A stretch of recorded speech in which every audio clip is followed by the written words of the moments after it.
Greetings and salutations, everybody. I'm back with yet another movie review here, which is for one that I feel like it could be called a retro review because it took me years to finally get around to checking it out, with The Final Girls from 2015. Now, I've had this on my radar ever since then. Somehow I missed out on an opportunity to check it out when it first came out. But I had it on a list, a list here and there about movies I should check out. I really didn't know anything about it except that it was good, is worth checking out, and I just had it written down somewhere.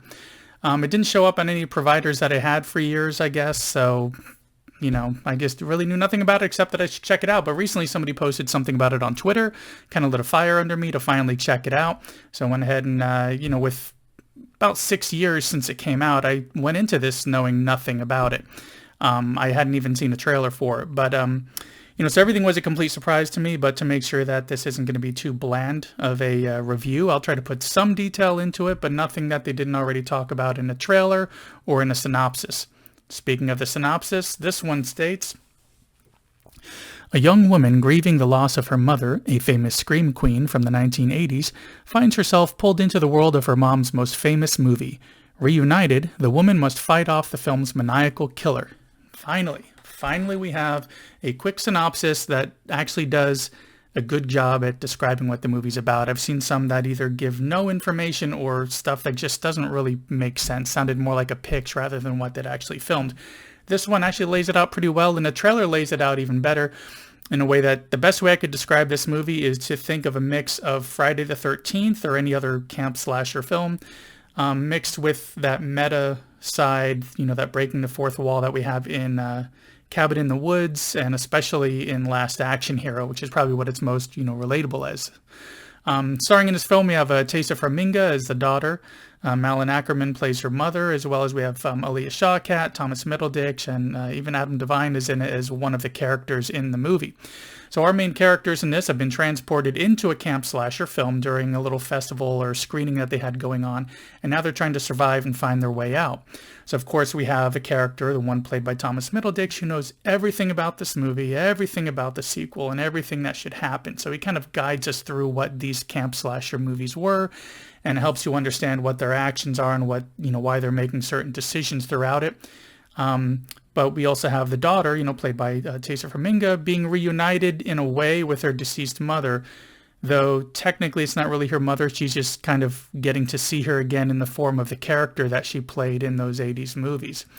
So this brings us a bit of heart and an interesting dynamic as they try to stick to the final girl, since this movie expert knows which cast member is the final girl, the one who survives the killings and the slashings and, makes it through to the end of the movie.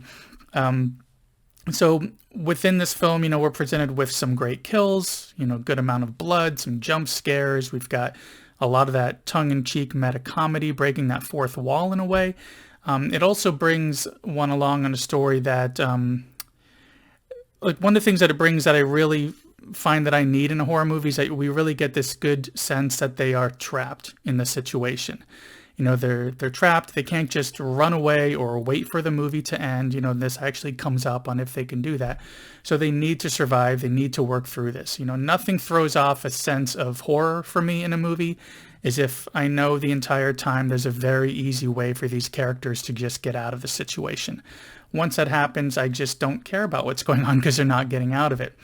But this one really set it up well. There's also a surprising amount of shots that were very impressive, even when they didn't need to be. So they could literally show a shot of somebody just walking out of a building, and the way that they set that up, the way that they light it just looks really beautiful, as well as they even use some of the tropes that you have in movies or TV shows when they show flashbacks, having that weird kind of smear happening and everything turning black and white. So these characters notice when things like that happen, and they know they're going into a flashback.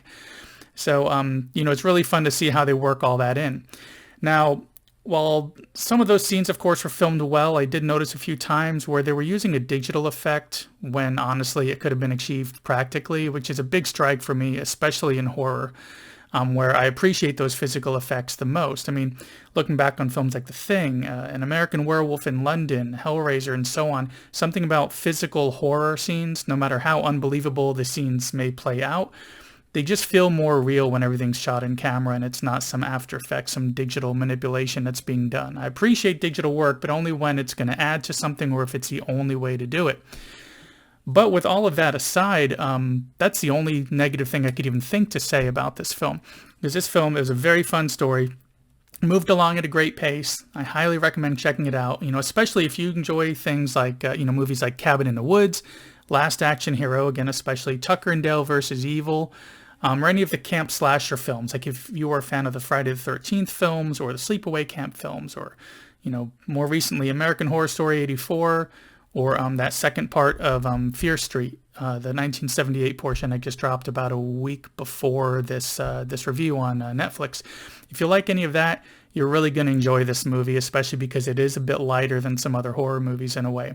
Now, at the time of this recording, I believe it's available on Showtime, as well as, you can rent it individually from numerous other providers, and it's very much worth that rental price.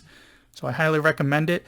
My rating for this, I'm just going to give it about an A-, just a tiny little ding because of some of the usage of the digital, but keeping everything still in that A range because of how well they filmed everything else, how well everybody, portrayed their roles, and how well it was presented. So A-, definitely worth checking out. I highly recommend it. And anyways, I hope you enjoyed this review. If so, be sure to give it a like, leave a comment if you like, share it wherever you want. And, be sure to subscribe, and I'll see you in the next one.